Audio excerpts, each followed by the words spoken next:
ذلك لمن الشاهدين والشاكرين والحمد لله رب العالمين.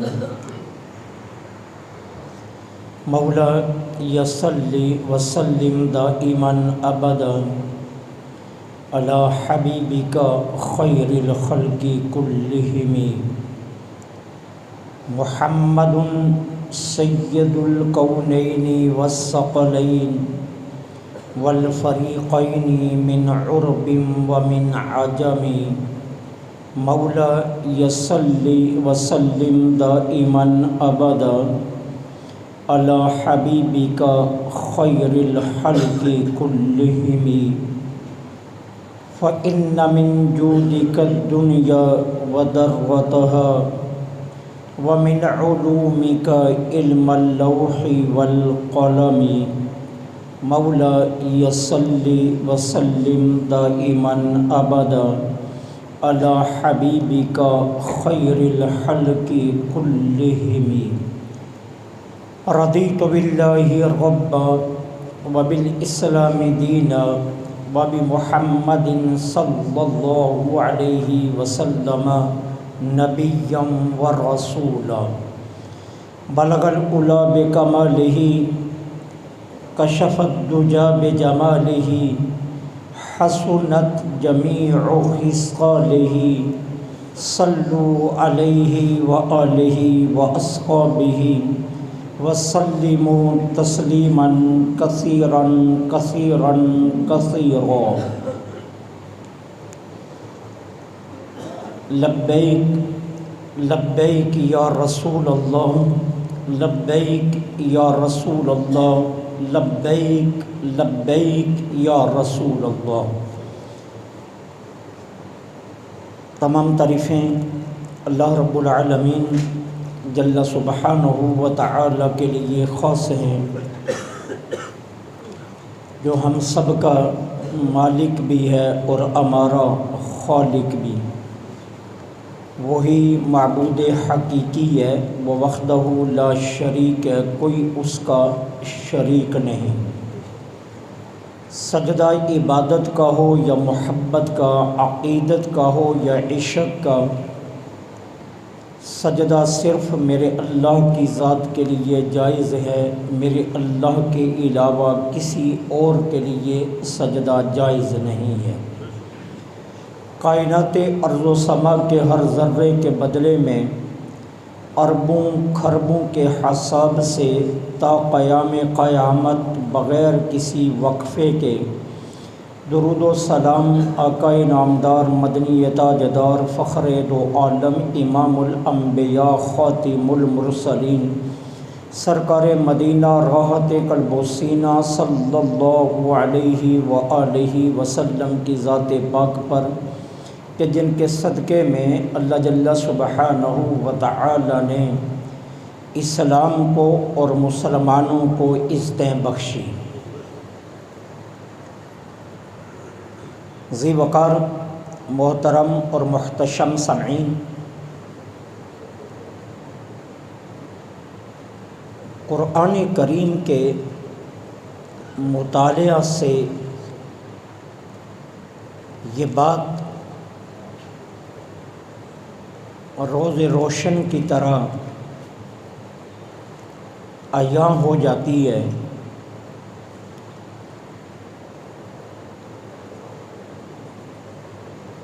کہ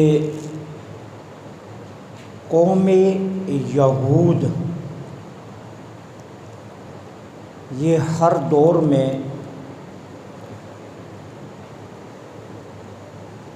ایک احسان فراموش قوم رہی ہے. انبیاء سے لے کر اپنے تمام تر محسنین کے ساتھ اس قوم نے ہمیشہ غداری کی ہے، اور اپنے تمام محسنین کے لیے یہ قوم زہر قاتل ثابت ہوئی ہے. قرآن کریم جب ہمیں یہ حکم دیتا ہے کہ تمہارا رب تمہاری جانب اپنا یہ پیغام بھیج رہا ہے کہ یہود و نصارہ کو کبھی بھی اپنا دوست نہ سمجھنا۔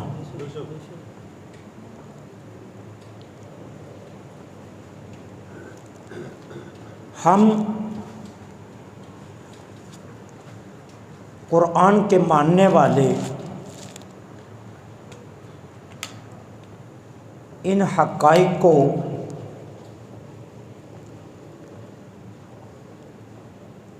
عقل کی کسوٹی پر پرکھنے لگتے ہیں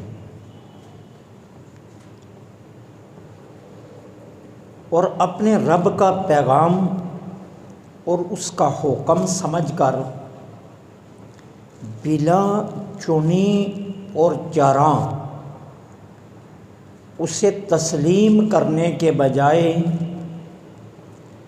عقل کی دنیا میں جا کر ہم اس کی تعویلات کو ڈھونڈنا شروع کر دیتے۔ قرآن کا حکم ازلی بھی ہے، ابدی بھی ہے، دائمی بھی ہے اور لا ریب بھی ہے۔ قرآن نے یہ نہیں کہا کہ تم یہود و نصارہ سے جب تک نہ جڑو دوستی نہ کرنا، اور اگر ہم تمہاری تجارت اور تمہارے معاملات کاروبار ان سے جڑ جائیں تو قرآن کے حکم کو بدل کر رکھ دینا۔ کہا نہیں، ہر دور میں یہ حقیقت تمہارے ذہنوں میں موجود رہنی چاہیے کہ دنیا کو اگر ہم پلٹ بھی دیں، زمین آسمان پر چلی جائے اور آسمان زمین پر بھی آ جائے، یہود و نصارہ تمہارے دوست نہیں ہو سکتے۔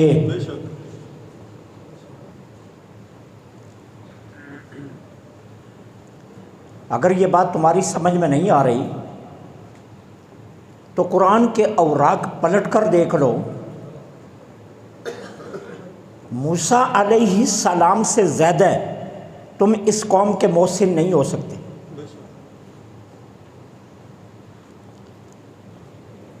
فرعون کے ظلم سے بچایا، 40 برس میدان تیہ میں ٹھہرایا،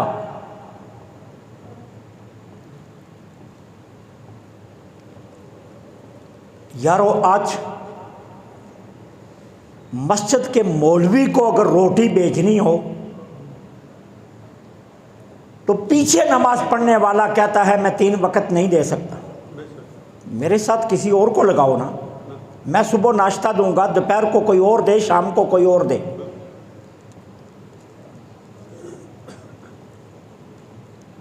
6 لاکھ یہودی ہیں،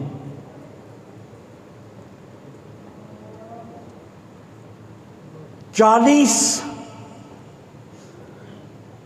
سال موسیٰ علیہ السلام نے انہیں میدان تیہ میں ٹھہرایا، اور 40 سال میرا رب من و سلوہ بیچتا رہا۔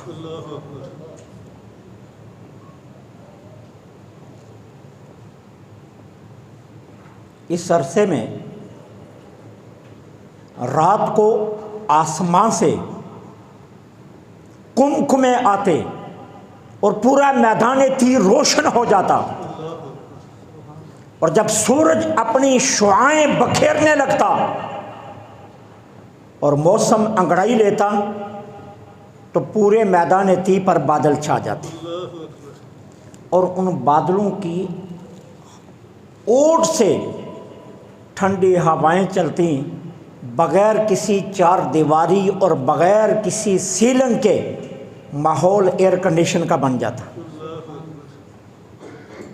اتنے نخرے میرے رب نے کلیم کے کہنے پر ان کے اٹھائے۔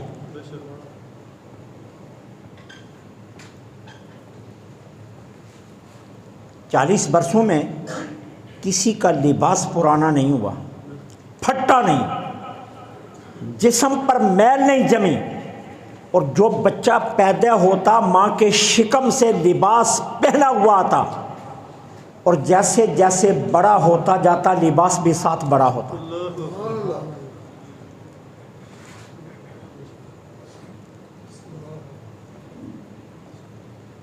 جی بھر کے دسترخوانی رب سے کھانا کھاتے اور پانی کی طلب ہوتی تو موسیٰ 1-2 کلو کا پتھر سامنے رکھتے اور اس پر اپنا عصا مارتے، 12 چشمے پھوٹ پڑتے۔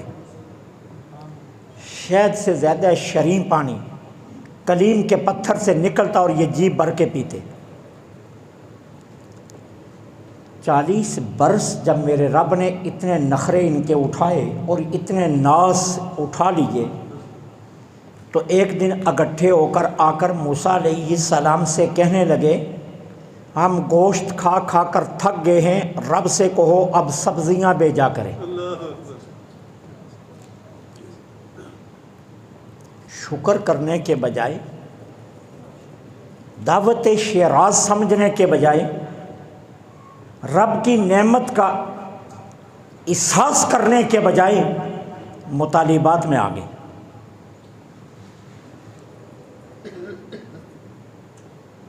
40 سال جن کو پالا، کہا سبزیاں کھانی ہے نا تو یہ شہر مصر ہے، جاؤ جا کر جنگ کرو اور شہر مصر کو فتح کر لو، وہاں سبزیاں اگاؤ اور جی بھر کے کھاؤ، لیکن گھبرانا مت جانے سے، جاؤ جا کر جنگ کرو اور ہمارا وعدہ ہے ہم فتح تمہیں دیں گے۔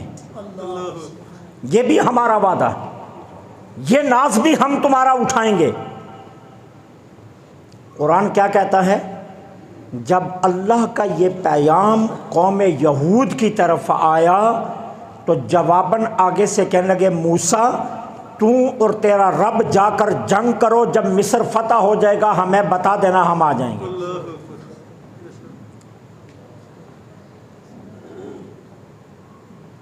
اتنی بڑی احسان فراموش قوم ہے یہود۔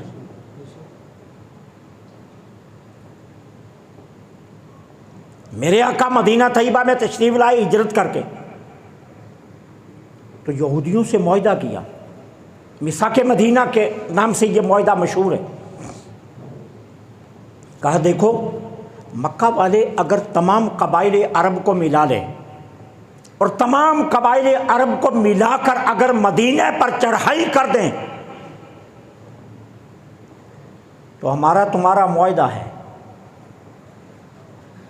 تم ان کا ساتھ نہیں دو گے، ہمارا دو گے، اور اس کے بدلے میں ہم تمہیں مدینے میں پناہ دیتے ہیں، تمہیں تمہارے حقوق دیں گے، امن سے رہنے دیں گے۔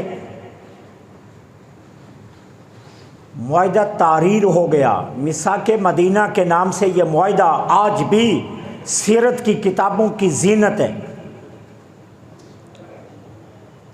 اور جب مکہ والوں نے مدینہ طیبہ پر چڑھائی کا فیصلہ کیا،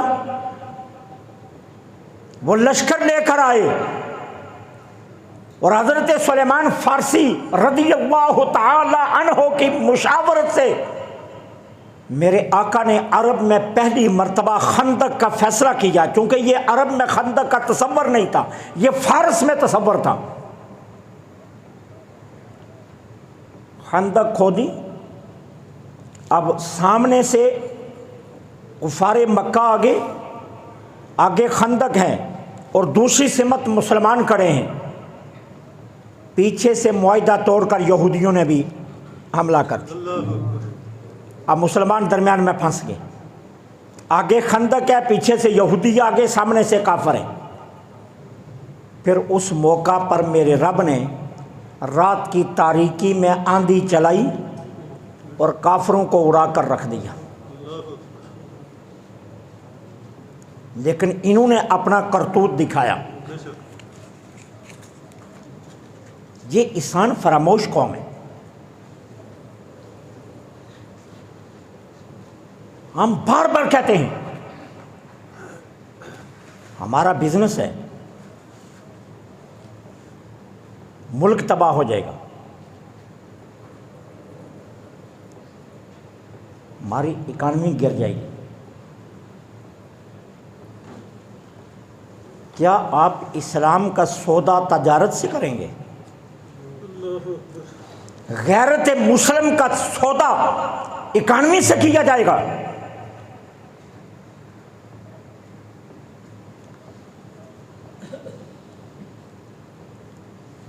پھر یہ دیکھو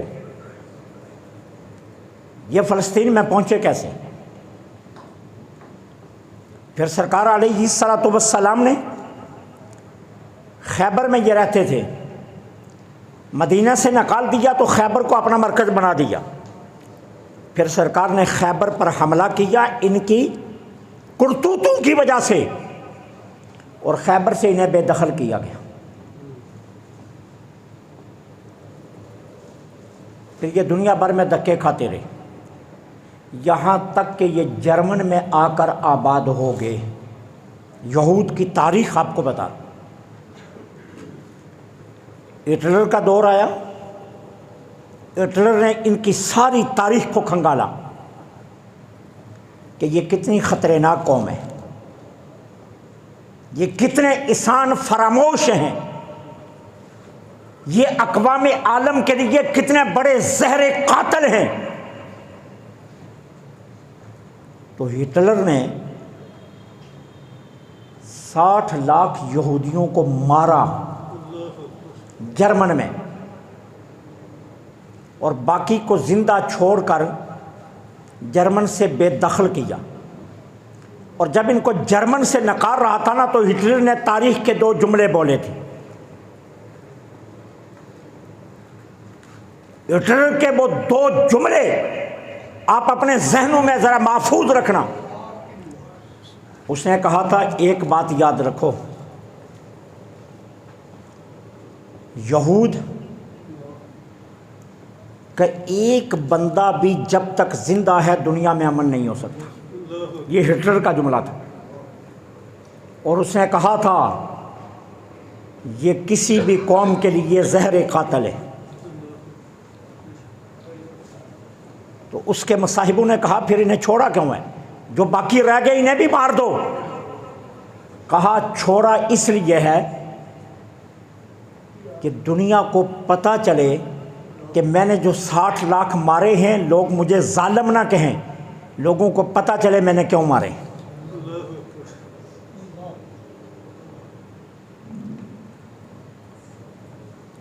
یہ بحری جہازوں پر بیٹھے سمندروں کی لہروں میں آگے، اور اپنے جہاز ہر ایک ساحل پر لنگر انداز کیے اور پناہ مانگی۔ امریکہ سے نہیں دی، کیوبا سے نہیں دی، کینیڈا سے نہیں، دنیا بھر کے ممالک سے انہوں نے پناہ مانگی، لیکن سبھی جانتے تھے کہ یہ سانپ ہیں، کسی نے ان کو پناہ نہیں دی۔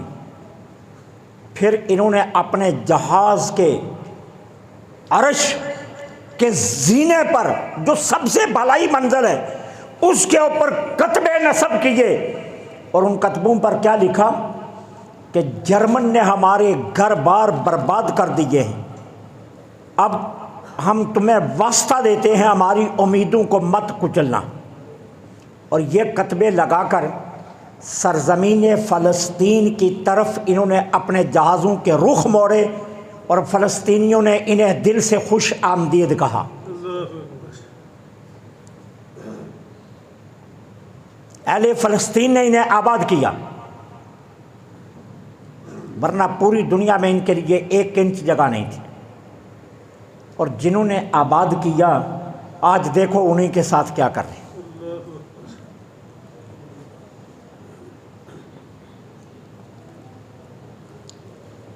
موسیٰ علیہ السلام سے لے کر آج تک قرآن کا ایک ایک لفظ اپنی صداقت کی گواہی پیش کر رہا ہے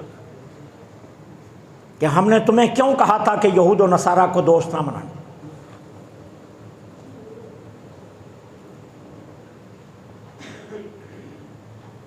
لیکن افسوس ہمارے حکمرانوں کی نکیلیں کفر اور یہود و نصارہ کے ہاتھوں میں ہے۔ ہم نے وہ کمزور لوگ چنے اور ان کمزور لوگوں کو ہم نے ووٹ کی طاقت سے تخت پر بٹھایا کہ جن کے نزدیک خون مسلم کی کوئی حیثیت ہی نہیں۔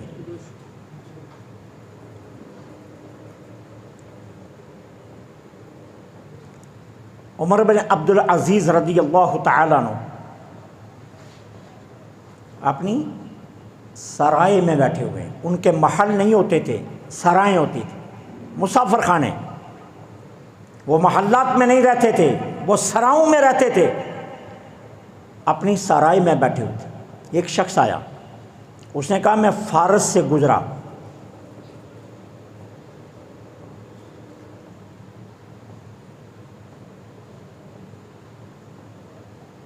اور شاہ فارس کے محل سے مجھے قرآن کی آواز آئی،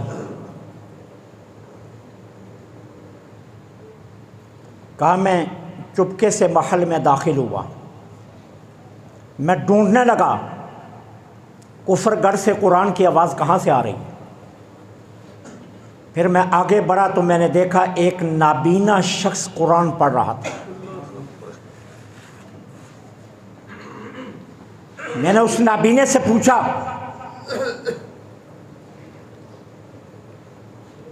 تم فارس کے شہنشاہ کے محل میں قرآن پڑھ رہے ہو، یہ کیا ہے؟ اس نے کہا میں مسلمان ہوں۔ یہ گرفتار کر کے مجھے اس کے سپاہی لائے اور اس نے مجھے مجبور کیا ایمان چھوڑنے پر۔ میں نے ایمان چھوڑنے سے انکار کر دیا، اس نے میری دونوں آنکھیں نکال دی۔ اب یہاں مجھے اندھا کر کے بٹھا دیا اور میں قرآن کا حافظ ہوں، یہاں بیٹھ کر قرآن پڑھتا رہتا ہوں۔ یہ خبر جب حضرت عمر بن عبدالعزیز تک پہنچی، اسی شخص کے ہاتھ مکتوب لکھا شاہ ایران کی، شاہ فارس کی طرف، کہا ایک لمحے سے پہلے اس نابینا حافظ کو چھوڑ دو، ورنہ یاد رکھو اتنی بڑی فوج کے ذریعے چڑھائی بولوں گا کہ فوج کا پہلا سرا تمہارے محل میں ہوگا اور آخری سرا میرے محل میں ہوگا۔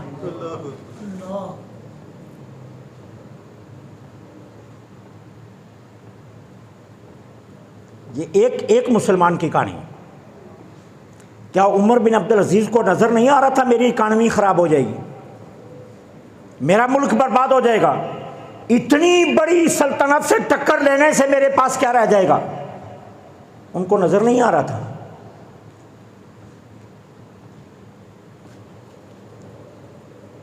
انہیں بھی نظر آ رہا تھا، لیکن ان کے ہاں خون مسلم کی قیمت دنیا کی ساری اکانومیوں سے بڑی تھی۔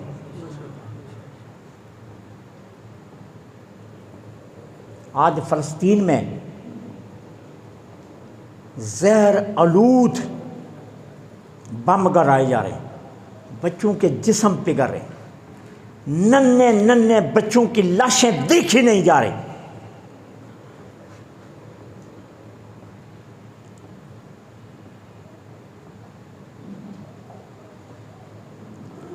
عبد الملک بن مروان اپنے محل میں بیٹھا ہوا ہے، اموی خلیفہ ہے،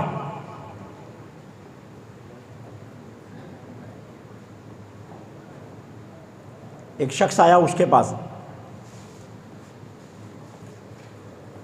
کہا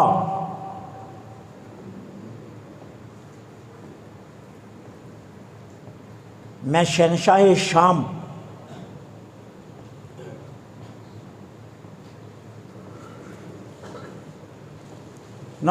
شہنشاہ فارس، یہ بھی فارس کی کہانی، شہنشاہ فارس کے محل سے پاس سے گزرا، ایک عیسائی محل کے اوپر کھڑا تھا، مسلمان عورت جا رہی تھی، اس عیسائی نے محل کے اوپر سے مسلمان عورت کی طرف ہاتھ کر کے کہا دوپٹہ پیچھے کر نہیں تو اوپر سے تیر مار کر تجھے چھلنی کر دوں گا، اور یہاں سے سر ننگا کر کے گزر۔ تیری جرت ہمارے محل کے پاس سے تو نقاب پہن کر گزرے۔ ایک عورت، کہا اس عورت کو اپنی جان بچانے کے لیے اپنا دوپٹہ پیچھے کرنا پڑا۔ عبد الملک بن مروان کھڑا ہو گیا، کہا عیسائیوں کی اتنی جرت کہ میری مسلم بہن کا دوپٹہ پیچھے کروا دے۔ اسی وقت 10,000 شاہ سواروں کے ذریعے فارس کی طرف موومنٹ کی، حملہ کر دیا اور ساری زمین فارس کو ہلا کر رکھ دی کہ تمہاری جرت، ایک مسلمان خاتون کو تم اس لہجے میں بات کرو۔ وہ کون تھے؟ جن کے نزدیک خون مسلم اور عزت مسلم کی عزت تھی، قدر تھی۔ آج ہم نے باندروں کو ووٹ دیے، آج ہم نے حیوانوں کو اپنا اقتدار دے دیا ہے، جن کو پرواہ ہی نہیں خون مسلم کی۔ کل جب تحریک لبیک والے رمضان المبارک میں سڑکوں پر احتجاج کر رہے تھے تو ہمارا حکمران بیان کیا دے رہا تھا؟ 100 سال بھی ایسا احتجاج کرو تو فرانس کو کیا پرواہ ہے، اس کو کوئی فرق نہیں پڑے گا۔ اور آج کس منہ سے احتجاج کرنے نکلا ہے؟ اب اسرائیل کو کیا فرق پڑے گا؟ آج جو پورے ملک میں تو نے یوم احتجاج منانے کا اعلان کیا ہے کہ سڑکوں پر احتجاج ہوگا، قومی اسمبلی کا سپیکر قیادت کرے گا، پارلیمنٹ کے ممبران احتجاج میں شامل ہوں گے، بے شرم اور بے غیرت، اب تجھے یہ شرم نہیں آتی کہ اب احتجاج کیا کرے گا؟ اگر ناموس رسالت کے لیے تحریک لبیک والے احتجاج کریں اور تو یہ کہے کہ 100 سال بھی احتجاج کرو تو فرانس کو کوئی فرق نہیں پڑے گا، تو آج احتجاج سے فلسطین کے مسلمانوں کو کیا مدد ملے گی اور اسرائیل کو کیا فرق پڑے گا؟ کیا یہ قومیں احتجاج سے باز آنے والی ہیں؟ ہرگز نہیں۔ قرآن کا فیصلہ ہے یہود و نصارہ کو دوست مت بناؤ، یہ تمہارے دوست ہو ہی نہیں سکتے۔ اکانومی بدنصیبو، رازق تو اللہ ہے کہ یہ یورپ ہے، محافظ رب ہے یا یہ لوگ ہیں؟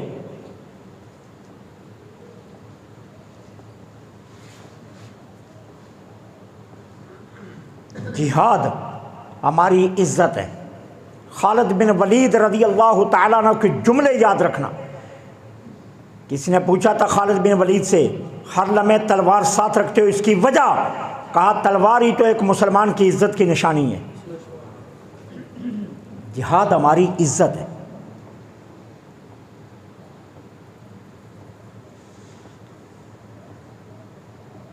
احتجاج نہیں عزت، احتجاج سے واقعہ کچھ نہیں بنے۔ یہ لوگ مذمت کے نہیں مرمت کے قائل ہیں، ان کی مرمت ہونی چاہیے۔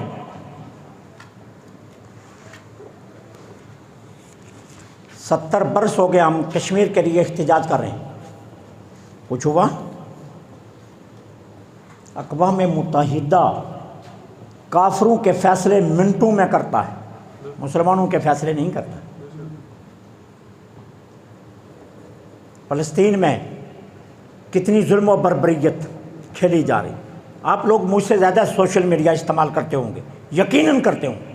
آپ نے اس بہن کی چیخیں سنی؟ 30-35 برس کی ہماری وہ مسلم بہن ہے جو زندگی کے آخری سانس لیتے ہوئے مسلمانوں کو پکار کر کے آخری جملے کیا کہہ رہی ہے، اور اس کے بعد اس کی سانس جواب دے جاتی ہے اور وہ اس کی روح پرواز ہو جاتی ہے، کہتی ہے سنو جو ظلم ہمارے اوپر ہوا، اور اگر تم نہیں سنتے تو میں جا رہی ہوں، یہ ساری کہانی میں اپنے رب کو سناؤں گی۔ یہ اس کی زندگی کے آخری جملے تھے۔ کیا وہ ہماری غیرت کو للکار کر نہیں گئی؟ کیا وہ ہماری بہن جا کر اپنے رب کو یہ کہانی سنائی کہ نہیں؟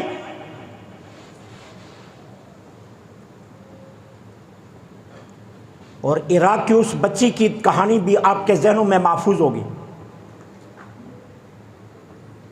کہ جس پر امریکی ظلم کر رہے تھے اور صحافی آگے بڑھے تصویر بنانے لگے تو اس نے کہا میں ہاتھ جوڑتی ہوں، تصویر مت بنانا. کیوں؟ یہ میری عزت کا معاملہ نہیں، یہ قوم مسلم کی عزت کا معاملہ. اس بچی نے ہاتھ جوڑے تھے صحافیوں کے سامنے کہ میری تصویر مت بنانا، یہ تنہا میری عزت کا معاملہ نہیں، یہ قوم مسلم کی عزت کا معاملہ.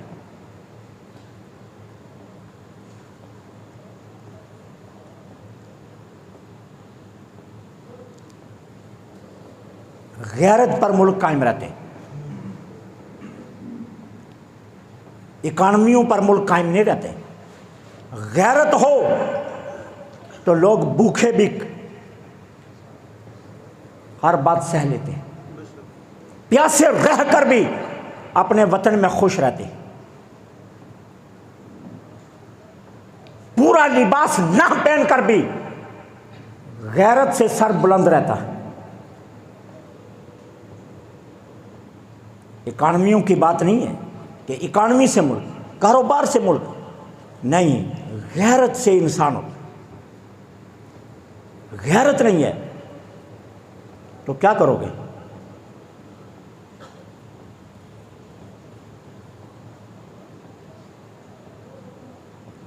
سلطان صلاح الدین ایوبی رحمۃ اللہ علیہ کی بارگاہ میں ان کا ایک جاسوس آیا اور اس نے آ کر کہا ہم نے ایک چیز دیکھی ہے، میں پوری طرح آپ کو سمجھا نہیں سکتا، جاسوس کہہ رہا ہے، لیکن مجھے وہ چیز غلط لگ رہی ہے. سلطان نے کہا جو دیکھا ہے وہ مجھے صحیح سے ہی سناؤ. کہا ایک عالم دین ہے، بہت نامور ہے، بہت اچھا خطاب کرتا ہے، لوگ بہت خوش ہو کر اس کے خطابات کو سنتے ہیں. کہا پھر؟ کہا وہ اپنے خطاب میں کہتا ہے جہاد بن نفس افضل ہے، بچوں کو تعلیم دینا بھی بڑا جہاد ہے، گھر کا نظام چلانا بھی بڑا جہاد ہے، اور تلوار کے جہاد نے ہمیں دیا کیا ہے؟ یا قاتل بنا دیا یا مقتول کر دیا. وہ عالم کہتا ہے تلوار کے جہاد سے ہمیں کچھ نہیں ملا، اپنے نفس سے جہاد کرو، بیوی بچوں کو پالو، بچوں کو تعلیم دو، یہی بڑا جہاد ہے. سلطان صلاح الدین ایوبی رحمۃ اللہ علیہ اٹھ کر کھڑے ہو گئے. کہا میں نے ابھی اس مولوی کو ملنا ہے.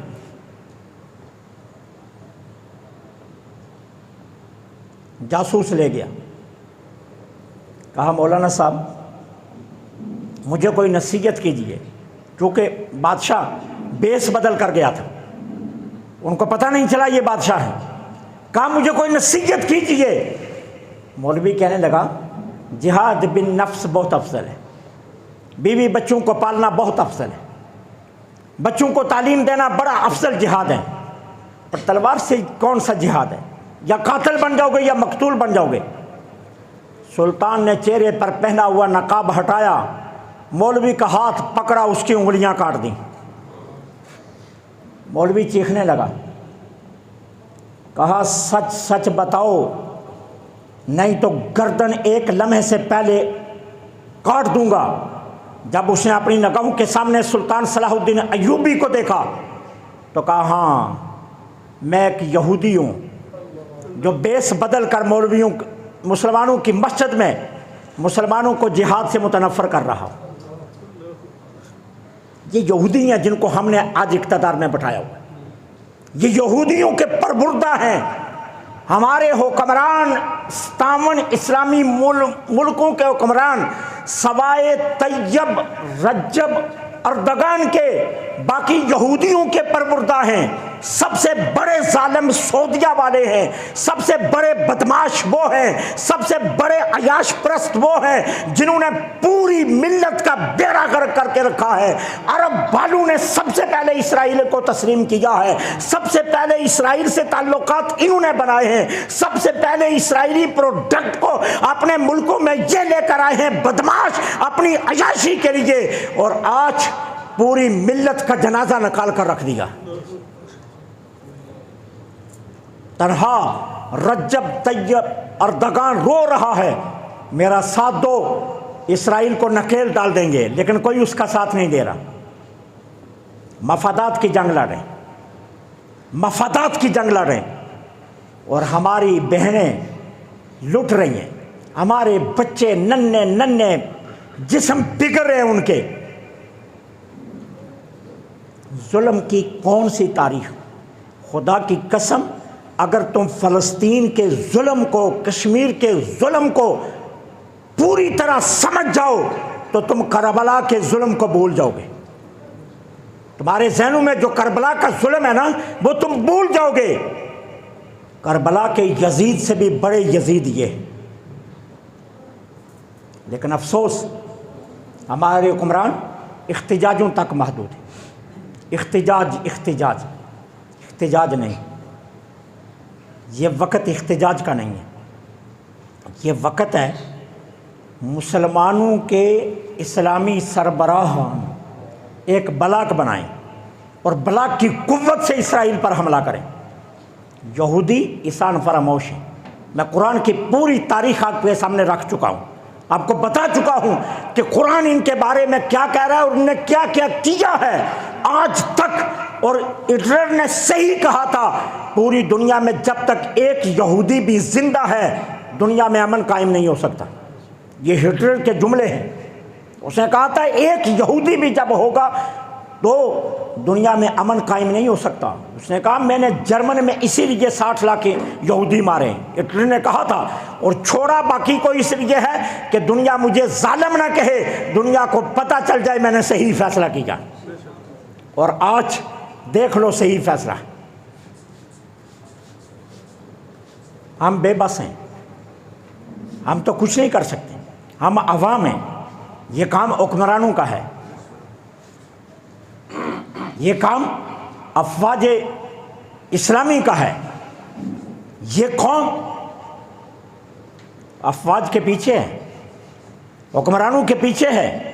شرط یہ ہے کہ حکمران اعلان تو کریں جہاد کا۔ اسرائیل کو بزور طاقت جتنی دیر تک نہ روکا گیا فلسطین میں ظلم ہوتا رہے گا۔ مسلمان یوں ہی رسوا ہوتے رہیں، اور دیکھو ہمارے حکمران سازش چلتے ہیں، خون مسلم کی کہانی نہیں کرتے۔ مسجد اقصیٰ مسجد اقصیٰ مسجد اقصیٰ اتنی معتبر نہیں ہے جتنا خون مسلم معتبر ہے۔ میرے آقا بیت اللہ کے سامنے کھڑے ہوئے تھے اور فرمایا خانہ کعبہ تیری عزت بہت زیادہ ہے، لیکن یاد رکھ میں اللہ کا رسول تجھے مخاطب کر کے کہتا ہوں خون مسلم کی عزت تیری عزت سے بھی زیادہ ہے۔ یہ میرے نبی نے خانہ کعبے کے سامنے کھڑے ہو کر کہا۔ مسجد اقصیٰ قبلہ اول ہے، مسجد اقصیٰ ہمارے آقا کی معراج گاہ ہے، مسجد اقصیٰ ہمارے پاس عمر بن خطاب کی امانت ہے، مسجد اقصیٰ سلطان صلاح الدین ایوبی کے خوابوں کی تعبیر ہے، ہم مانتے ہیں، لیکن ہمارے لیے محترم خون مسلم ہے جو وہاں گر رہا ہے، اسے روکنا ہوگا، اور اسے روکنے کے لیے جہاد کی ضرورت ہے جو ہمارے حکمرانوں میں نہیں ہے۔ یہ بیچارے خود یہود کے پروردہ ہیں، یہودی اقوام کے پروردہ ہیں، اور ہمارا موجودہ حکمران یہ تو وہ بگوڑا ہے کہ جس نے سب سے پہلی شادی ہی یہودیوں کے گھر سے کی ہے، جمائمہ یہودن ہے، اور آج بھی اس کے بچے اسی یہودن کے پاس رہتے ہیں، آج بھی یہ برطانیہ جا کر اپنے بچوں کو ملنے کے لیے اسی یہودن کے گھر میں ٹھہرتا ہے۔ اس سے ہم کیا کہہ سکتے ہیں کہ یہ کوئی اچھا قدم اٹھائے گا؟ یہ تصور بھی نہ کیجیے، جس کو آج تک خاتم النبیین کا لفظ کہنا نہیں آتا، وہ ہماری حکمرانی کر رہے ہیں، اور قصور تمہارا، تم جتنے بیٹھے ہو تمہارا ووٹ تم نے دیے، جن نے دیے نا اپنے منہ شرم سے نیچے کر لو کہ آج تمہارے ووٹوں سے خون مسلم سے کتنی غداری ہو رہی ہے، ناموس رسالت سے کتنی غداری ہو رہی ہے۔ باعث شرم ہے ووٹ دینے والوں کے لیے کہ کتنی بڑی زیادتی تم نے خون مسلم سے کروائی۔ ہاں، اب آپ کی ذمہ داری کیا ہے؟ بات کو سمیٹنے لگا۔ مسجد میں بیٹھ کر آج اللہ رسول کو وعدہ سامنے گواہ بنا کر آپ کو وعدہ کرنا ہوگا، اور اگر وعدے کی خلاف ورزی کی تو قیامت کے دن فلسطینیوں کے ہاتھ اور آپ کے گریبان ہوں گے۔ اب وعدہ کیا ہے؟ ہم کیا کر سکتے ہیں؟ ہم یہ کریں گے، ہم فرانس اور اسرائیل کی تمام پروڈکٹ کا بائیکاٹ کریں گے۔ کیا کریں گے؟ پیپسی کولا، کوکا کولا، فانٹا، 7 اپ، مرنڈا نو، اس کے مقابلے میں جام شریف، روح افزا، گنے کا رس، املی، آلو بخارے کا شربت، یہ پئیں۔ چینی میں جو اشیاء استعمال ہوتی ہیں وہ بھی ان کی پروڈکٹ ہے، اس کے مقابلے میں شکر کو ترجیح دیں۔ لیو، ٹوٹل لیو کی تمام پروڈکٹ سے آپ بائیکاٹ کریں گے۔ وہ بسکٹ ہیں، وہ کوئی اور چیز ہے، وہ چپس ہیں، لیس، یہ سب یہود کی پروڈکٹ، اور ان میں سے 20% حصہ اسرائیل کو دیا جاتا ہے اسلحہ خریدنے کے لیے، اور وہ اسلحہ کہاں جاتا ہے؟ ہمارے فلسطینی بھائیوں کے اوپر۔ نیسلے کا پانی نو، اکوافینا نو، اس کے مقابلے میں صاف پانی وہ بھی ملتا ہے بازار میں، صاف پانی، نیسلے پانی نہیں پئیں گے۔ اس طرح کی ہزاروں پروڈکٹ جن کا آپ بائیکاٹ کریں گے، اور یہ آپ کا وہ معاہدہ ہوگا جو فلسطین کے مسلمانوں کے ساتھ آپ کا عہد ہوگا، اور اس کو توڑیں گے تو قیامت کے دن فلسطین کے مسلمانوں کا ہاتھ آپ کے گریبانوں پر ہوگا۔ ہم یہ کر سکتے ہیں، ہم ان کی اکانومی کو گرائیں، ہم انہیں کمزور کریں، ہمارے پیسوں سے وہ اسلحہ خرید کر ہمارے مسلمانوں کو مار رہے ہیں۔ ان بدماشوں کو روکنے کے لیے اگر حکمران بے غیرت ہو گئے تو ہمیں تو غیرت کا مظاہرہ کرنا ہوگا۔ اب ہم حتمی قدم کی طرف جائیں گے اور ان کی تمام پروڈکٹ سے ہم بائیکاٹ کریں گے، انہیں کمزور کریں۔ ٹوٹل کے پمپ سے مت پٹرول ڈلوائیں، پی ایس او کو ترجیح دیں۔ شیل کے پمپ سے پٹرول مت ڈلوائیں، پی ایس او کو ترجیح دیں۔ اٹک ہمارا ہے، پی ایس او ہمارا ہے، باقی تمام ان کے ہیں جو کبھی ہمارے آقا کی شان میں گستاخیاں کرتے ہیں اور کبھی ہمارے مسلمان بھائیوں کو مارتے ہیں۔ ان سے بائیکاٹ کریں۔ آپ کی ایک نیسلے کی بوتل ایک فلسطینی کی جان ہے، یہ یاد رکھیے۔ آپ کا ایک کوکو کولا ہماری ایک بہن کی عزت ہے، آپ کی ایک پیپسی ہماری ایک مسلمان بہن کے دوپٹے کی قیمت بن رہی ہے، جو آپ بے خبری میں کر رہے ہیں۔ تمام پروڈکٹ سے بائیکاٹ کرنا ہوگا، مکمل بائیکاٹ، ادھورا نہیں۔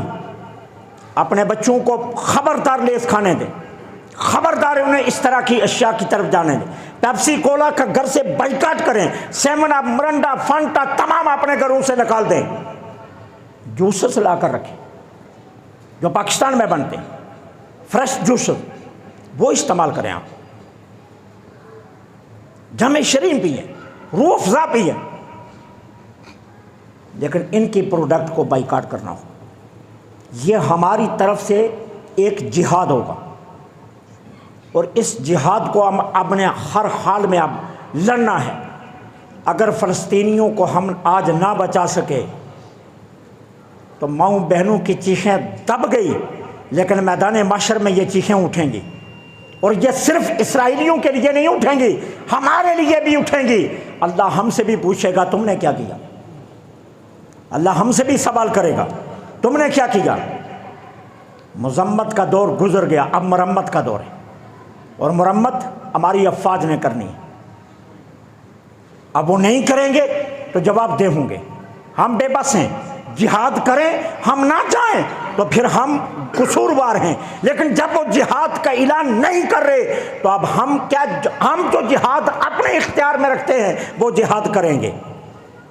آپ مجھے بتائیے، آپ وعدہ کرتے ہیں ہاتھ کھڑے کر کے بتائیے کہ آپ بائیکاٹ کریں گے ان کی پروڈکٹ کا؟ بائیکاٹ کریں گے آپ ان کی پروڈکٹ کا؟ ہر حال میں ہمیں اپنے مسلمان بھائیوں کی اب خبر لینی ہوگی، ورنہ یاد رکھیے اسرائیل اگر یوں بے لگام ہو گیا تو ایک دن باری آپ کی ہوگی، ایک دن باری آپ کی ہوگی۔ اور اقبال نے اسی وقت کے لیے کہا تھا، یہ مصرع لکھ دیا کس شوخ نے محراب مسجد پہ۔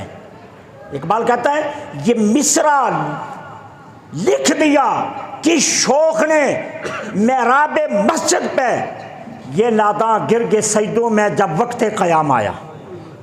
اب وقت قیام ہے، اب سجدوں کا موقع نہیں، اب ہمیں ڈٹنا ہوگا، اب ہمیں قائم رہنا ہوگا، اب ہمیں کھڑا ہونا ہوگا، اپنی امت کے بچوں کو، اپنی امت کی بہنوں کی عزت اور جانوں کو بچانے کے لیے اب ہمیں کردار ادا کرنا ہوگا۔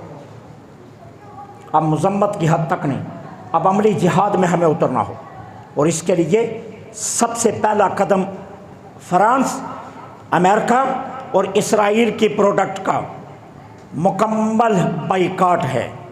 انشاءاللہ ہمارا یہ بائیکاٹ فلسطین کی آزادی کا سبب بنے گا انشاءاللہ، اور اس کے لیے آپ کو ثابت قدم رہنا ہوگا۔ اللہ مجھے آپ کو عمل کی توفیق